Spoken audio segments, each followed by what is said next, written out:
Hello ladies and gentlemen of the StarCraft Nation, Zoe here from the Starcraftsquad bringing you another professional map. Spotting over here as the blue Zerg is LuckyFish, and over here as the yellow Terran is imbaBratOK. I just casted a game with BratOK and Verdi. If you haven't watched that, you can go watch that on my channel. So we have another custom game here. A little backstory about both players. BratOK is an extremely renowned StarCraft 2 or StarCraft Brood War player. He did really well on every TSL. Except for TSL 3, of course. He didn't really perform well there, but he hasn't really made the scene he made in Brood War. He hasn't really had that breakout performance where he just completely owned everyone, where he's making it to the finals of every tournament. And hopefully we get to see that from him. He was a really big threat in Brood War. And, he plays in StarCraft 2, and he's not bad. I mean, he's a really good player, but he still hasn't done anything that's like, okay, that's the BratOK we remember. And over here at LuckyFish, again, he's just one of those players that's kind of like, okay, LuckyFish, you're good. You take games off of really good players, but this guy hasn't really done anything amazing. He's mainly just one of those ladder players that you see that plays against the top pros like Sock. You've seen him a couple of games against him, and it's just that he's never had that really breakout performance. So, BratOK's a little more well known because of his Brood War days, but LuckyFish is, definitely the underwhelming one here. But doesn't mean he can't take games off BratOK. I mean, he's one of those players, like I said, that can take games off of people. So we have gas over here for BratOK, almost finished. We are walled off. Hatchery going down at 16 for LuckyFish. Or actually 17. He went for a little bit more of an eco type thing here, getting out as many drones as possible before building that hatchery. So we do scout with the overlords that we do have close air positions. And we have BratOK sending an SCV across the map. Is he just scouting cross position? Yeah, he's scouting cross position first. So he does not know that we have close air yet. I love close airs. I love drops. I love, meter harassment. So hopefully we'll see some of that. BratOK moving up here to scout. We do have the spawning pole. It is halfway done. Orbital command just now finishing. Income tab shows 15 to 16. Still no add-on here for BratOK, pumping out that first Marine. We do have a factory going down already, though, which is always great to see. SCV scouting up here. He does scout that the hatchery is almost done. He is scouting that the spawning pool is about to finish. Gas is finishing. Income tab shows 16 to 16, so both are keeping up on harvesters. And we are moving this barracks over here and putting a reactor down on it. I'm really curious about this. This opens up our entire base to be entered. I guess we do have 2 Marines up, though, so that means we'll be able to kill any drone that tries to get in quickly.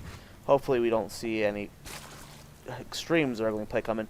And we're getting a quick Roach Warren here for LuckyFish, which what this is going to be probably is Reactor Hellions. Yes, we're getting a Reactor Hellions expand here, and Roaches are going to do really well against this, and BratOK needs to be very careful.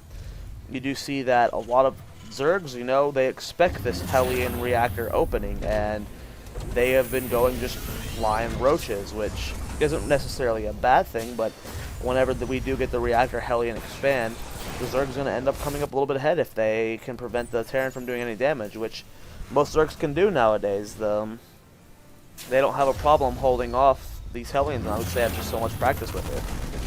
Marines getting a couple shots off on these Zerglings because they got too close to that wall, taking out one of them. One is still alive, though, 31 health. But here comes the 2 Hellions. That's going to end its life very quickly. And here come the Hellions across the map. Roach Warren is about to finish. 2 more being produced. The command center is almost done. We have 5 Roaches in production. We do already have the 2 Queens here. No creep connecting yet, though. Doing a little bit of an extractor trick.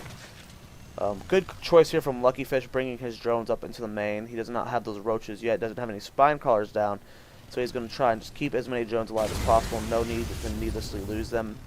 We do have 5 Roaches on the field now, so any form of Hellion play is going to be stopped. And this is why going this Reactor Hellion build is very scary, because now we are able to move across the map with these 6 Roaches. And what do we have to defend? We have Hellions, and we do have this bunker about to finish, but we're going to have 2 Marines in it. That's not very scary. We are pumping out another Marine, though. We are getting stim back. +1 is being researched. Still only 1 gas, though. Orbital on this command center is almost finished. Income tab shows 23 to 22. 3 Marines in this bunker, so this is definitely going to be able to hold this off without any threat. We do have plenty of Hellions here. This is a big investment for BratOK. I'm trying to snipe this supply depot here, but we are bringing forward these SCVs to repair, and we need to be very careful. We are lowering down the supply depot, so a lot of Hellions are going to fall here, but we just have this huge force of units here that are able to clean up these roaches quite well. And, you know, I don't really think LuckyFish should have engaged there, because now he's lost those roaches he had, and this is going to give BratOK the opportunity to harass with these Hellions. He's going to be able to move across the map freely and not have to really worry about too many roaches. LuckyFish is building more, but he could have just been droning instead. He didn't really necessarily need to build these roaches. He could have just waited. He could have droned instead. He could have kept those roaches alive. He did not need to engage into that. There was no way he was going to be able to break it. The fact that he got the response by making BratOK build the bunker and build those extra Marines, build those extra Hellions, is all he really needed to do. So we do have these 4 Hellions moving across the map. We do have more roaches on the field, so we won't be able to, you know, do much harassment here. We don't have any spine collars though, so I'm assuming LuckyFish is just very confident in his roach control. BratOK is going to be scouting up here. He's going to see that this hatchery is in production. Roach is moving across the map to stop this. Stim pack cast finish, still producing Marines. Second barracks almost done on this reactor. I'm assuming we're going to be transferring the barracks to this reactor. We're going to be pumping out a lot of reactor Marines very, very soon. So we're going into standard Marine, looks like Marine Hellion play. No, it's going to be Marine Medevac. Probably swap this over to get a tech lab on there. We're going to go and send a Marine tank here. Income tab shows 31 to 39, so Lucky is still just a little bit ahead. Lair tech finally on the way. Extractors, we do have 4 of them here. Bailing X about to finish, so we are prepared for those Marines. Expansion being transferred to, we do have several Marines here. We do still have the Hellions, which are helping us gain map control. BratOK moving across the map, hopefully going to be trying to kill this roach. These Hellions should be able to kill this roach with the micro they have, especially with these Marines coming up. Lucky not paying attention, he's going to be able to kill this roach quite easily. Luckily could have gotten that roach out of there. We do have these 4 Hellions still here. Going back home looks like the repair up. Income tab shows 35 to 44. Still not pumping out any siege tanks yet, so it looks like we're just going to go for some Marine medevac play. No medevac on the field yet. Once that gets on the field, though, I hope we start seeing lots and lots of drop play. We do have this close air position. Lair has finished, but still no tech yet, so it looks like we're just going to stick with a really heavy roach ball. Income tab shows 37 to 46. Lucky just 10 drones ahead. 2 medevacs about to finish. Finally getting this factory on this tech lab. I'm going to start getting some siege tanks. Transferring this barracks onto the reactor to get some more Marines out. And it doesn't look like we're going to be pumping out very many medevacs. It just seems that we're going to do a heavy Marine Hellion push. And we don't have banelings. We don't have baneling speed. We are working in those banelings now.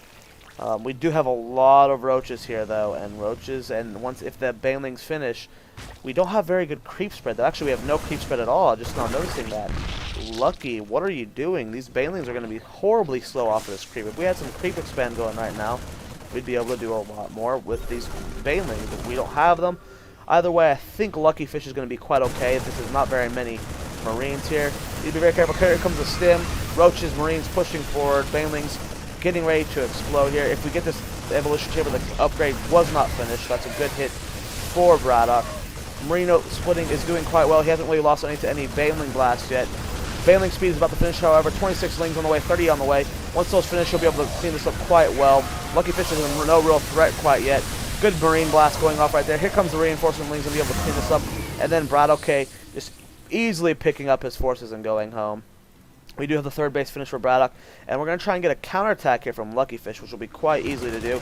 BratOK dropping some units here to try and contain Lucky back home until BratOK feels he has a sufficient amount of units here to defend. We are pumping out those siege tanks. Finally, income tab shows 46 to 56, so still 10 ahead. This is why it's always best to get that quicker spire. Whenever those medevacs are on the field, the Mutalisks are able to control them quite well. Splitting up the drop here, we have a Hellion and 6 Marines in here. Going to be dropping the third very soon. We don't have any Overlords over here. I'm really disgusted with Lucky right now. I mean, he's just now starting his creep spread. He's got no creep whatsoever, and you cannot play with no creep against Darren. You need the creep. It's just like a necessity. Drop being unloaded just to heal him up. Income tab shows 50 to 60. Looks like LuckyFish is going to be trying to take the gold base here. We have plenty of Marines, though. We're getting ready to do a drop. Looks like we're going to be doing a two-pronged drop. One at the main, one at the third. We do have this push over here. We do have a lot of speed banelings just roaming their map. LuckyFish stimming his Marines forward, taking out this Zergling, getting the zone like a tower. And LuckyFish getting ready to take this gold base. We do have the factory still pumping out siege tanks. Here comes the drop pushing forward with these Marines trying to get a reaction from these Roaches, Lings, and Hellions. Here comes another drop at the same time. We do have a Spine Collar in the main for Lucky, so this is going to be delayed long enough to get LuckyFish, or to, actually he's just going to completely avoid it. Taking out the guys in the gas. Good play here from LuckyFish, doing a lot of damage. Like to see him push for these ones too as well, but we do have two Spines at the third, so that's going to be stopped completely. We still don't have any Mutalisk on the field. We do have the Spire. We are getting that +1 weapons, but not a single Mutalisk on the field. Income tab shows 56 to 54, so LuckyFish has caught up. We are getting gas from all different sources. We still only have one factory, though. Looks like we're building 2 more barracks, 3 more barracks, actually, and an additional factory. We like to get the siege tank count quite higher. And right now, LuckyFish, just, he's containing his opponent, but we're about to have 13 Mutalisk into the field, which is really going to put a slow effect on these drops. We don't have any turrets in the main base for LuckyFish, and with these expansion placement, he's going to have to split his forces quite well. We do have plenty of Marines over here, and it looks like we're going to be getting a pretty big push here from LuckyFish. We have 3 siege tanks and plenty of Marines. Here comes the Mutalisk moving down the map. They're going to get caught off guard by these Marines, though, and they're going straight for the gold base. 4 mules here dying almost instantly. Great push here from Lucky. And it looks like LuckyFish saying, screw it. My gold's done. Run these SCVs away. And I'm just going to push the main. Siege tank sieging up. We have plenty of Banelings. We have plenty of Roaches here on creep. And LuckyFish needs to be very careful. Dropping up in the main. Splitting his Marines quite well. The siege tank's very vulnerable, though. We need to be very careful for these Mutalisks. They're just going to take out that gold base, though. And this is a very scary situation for both players to be in. Both players don't want to lose anything. These Marines pushing forward, taking out Overlords, doing a lot of damage right now. And LuckyFish just sitting, or Lucky's just sitting here. Here comes the Mutalisk, though, getting ready for the flank. And it looks like we're going to need to push very soon from Lucky. Lucky needs to be very careful. He's going to be taking out these Marines on the high ground. They're starting to go down. 1 Mutalisk falls, so the second one's about to fall as well. It looks like LuckyFish is just biding his time, getting out these extra units. I mean, he's not really in danger of losing too much right now. LuckyFish just has a small little contain going on. We do have a push up here at the third. Getting cleaned up quite well, though. Only 4 Marines there. Mutalisk picking off medevacs all over the place. Income tab shows 61 to 52. We did lose the second base, or the third base, for LuckyFish, so right now LuckyFish needs to do some serious damage if he wants to stay in this game. Mutalisk cleaning up all these drops, though, just running in. More Marines stimming forward, and here comes the push from LuckyFish. Mutalisk coming in, Marines, Lings, or Banelings, and Roaches doing a lot of damage. LuckyFish stimming his units, getting a good spread here, but we just don't have the siege tank count to do a serious amount of damage, and he's not really committing a lot of these Marines to the fight. They're all engaging at terrible times, and this is going to be cleaned up quite well by LuckyFish, but the food count is fairly even, to be honest.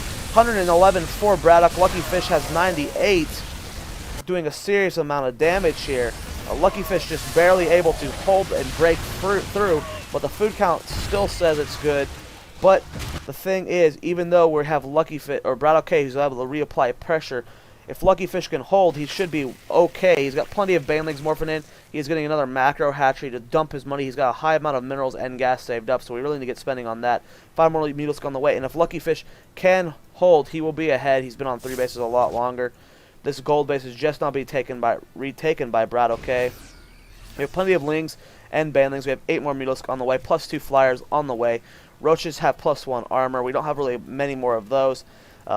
I think that push from BratOK could have done a lot more damage if he would have committed his Marines a little bit better. Like, half of them weren't fighting. They were simming, running back, and not re-engaging. And it took them so long to get that second factory up and running that the siege tank count was just very, very low. LuckyFish holding off and drop quite easily. We need to be very careful because there are Mutas on the field again, though. They are about to have +2 Flyer right now. Marines have 2-1. About to have 3-1. Tanks 1-0. Still pumping out units. I would like to see LuckyFish take a fourth. Looks like he was trying to, but we do have Lings in position here. Drop going over here, trying to display this 4th base. Mutas coming in, though. About to lose 1. Does lose 1 Mutas. Needs to be very careful. Shouldn't have engaged with those Mutas. The Mutas count needs to be taken care of. It needs to be. You can't just go throwing away Mutalisk. I know it's just 1, but every time he loses 1 Mutalisk, it's a huge loss to LuckyFish. He needs to be very careful of that. Food count, or income tab, 62 to 51. So LuckyFish taking a full 10 drones ahead the entire game, producing 30 Lings right now. Fourth base, just now finishing. And BratOK, he's trying to defend his goal as best as possible. Let's go right here. We have Baneling Mines right there. We need to be very careful of that for BratOK. If that gets scanned, that would be a huge loss for LuckyFish. But if it doesn't, that line is going to do some serious damage to the marine count of BratOK. So we're going to have to keep an eye on that. And I love the fact that BratOK still drops even though the Mutos are on the field. He's got to apply the pressure somehow. We do have turrets in the main base. One goes down. Second one about to go down. We have plenty of Marines here, though. Hopefully they can come and defend. Stemming forward, trying to lay Thor on the field now, so we do have the Thor to help with those Mutalisks. And this could be a very, very scary push from BratOK. If he doesn't see this, he's good. If he sees this and scans it and kills it, LuckyFish might be in trouble. Food count shows 157 to 144, though. Income tab shows 63 to 51. And here comes the push. Will LuckyFish get a good explosion off? It looks like BratOK is swinging just a little to the right. Here he goes. Will he get the explosion? LuckyFish, you need to pay attention. No! Oh! He misses a good portion of the Lings. He does do some serious damage to the mech. Here comes the engagement from LuckyFish, though. Engaging off a creep. He doesn't really care. Doing serious damage to that tank number. Getting a good surround there. Magic boxing the Thors. And this is a terrible position for BratOK. Even though the Banelings didn't hit any of the Marines, we still have these two here. He does explode them just a little too late, but BratOK took way too much damage. And even though LuckyFish engaged off creep, it does look like LuckyFish is in a commanding lead now. Food count 137 to 120. But the fact is, BratOK just keeps losing his siege tanks. And that is, you can't lose your siege tank. We do have a drop going on over here, though. Drones being broed. But here comes the Mutalisk, able to clean up this drop. Once that dropship goes down, he should get these Mutalisk out of here. He does lose one Mutalisk. Income tab shows 53 to 56. And the only reason BratOK is still in this game is because he keeps dropping, keeps harassing, doing a serious amount of damage. Here comes another push from BratOK. I'm assuming this is going to be pretty much the last big push of the game, because if BratOK loses this push, he will be in a terrible position. And we have just a huge army here from LuckyFish. They don't even need to be Banelings. There are so many Lings there that he can just get a good surround here. We do have these Mutalisks here. We do have Roaches. We do have Banelings. If we can engage properly from either player, they should be able to hold this game. Food count is very even. We have another drop going off for BratOK. Going to be sending it into the main base. And looks like we're getting a good counter on the third base. We have no planetary fortress here yet. It's just now being built. Here comes the Lings, though. Looks like we're getting a very scary base trade situation, though. Will BratOK engage? And the best part about Zerg is they are very fast. Lots of SCVs going down here. So BratOK has to do some serious damage with this drop. We do have the drop over here. We need to do a lot of damage with this push. We do have Banelings. We do have Mutalisk. Siege tanks moving forward without Marines. We need to be very careful of that. There's the scan. Very, very close here. We have Mutalisk going into the second. The natural for BratOK doing a lot of damage here. Here comes the push. Can be taking out this natural infestation pit. Is researching the infestors. We have none in production though. Mutos getting killed almost immediately as they spawn. We need to hold off this push. And this push was cleaned up extremely well by BratOK. If BratOK can clean up this push here, he should be in a position to win the game. BratOK splitting up his, or LuckyFish splitting up his forces really badly here. And it looks like BratOK is going to be able to hold this game and kill LuckyFish. LuckyFish should not have engaged that natural. This was not a base trade situation to be in. If LuckyFish would have just came home and defended, he would have been able to clean up this attack and win himself the game. But it looks like LuckyFish has thrown the game at this point. He was in a very good position to win. But BratOK defending at home, killing the entire force of LuckyFish, and now LuckyFish is in a terrible position. He's going to have to do something really insane here to stay in this game. He's depending on these Banelings here. But there's 4 siege tanks down here. BratOK seeing this, stems forward, tries to get up here to do as much damage as possible. Mutalisk going down. He needs to kill all these Banelings, and it looks like he's going to be able to. More Marines coming up. We do have the siege tanks on the low ground. LuckyFish GG's and leaves the game. Terrible situation to be in as a Zerg player. LuckyFish definitely should have won that game. BratOK holding that his natural quite well, though, and he cleaned up the entire army of LuckyFish. LuckyFish just came home, clean up these tanks, and then, do a big push back at the natural. But he decided to try and go for a base trade type situation and lost his entire army. Make sure you guys subscribe. Follow me on Twitter, twitter.com/Starcraftsquad. Check out my team at pmscad.com. I'm part of the H2O division, and I'll see you guys in the next video. Thanks for watching.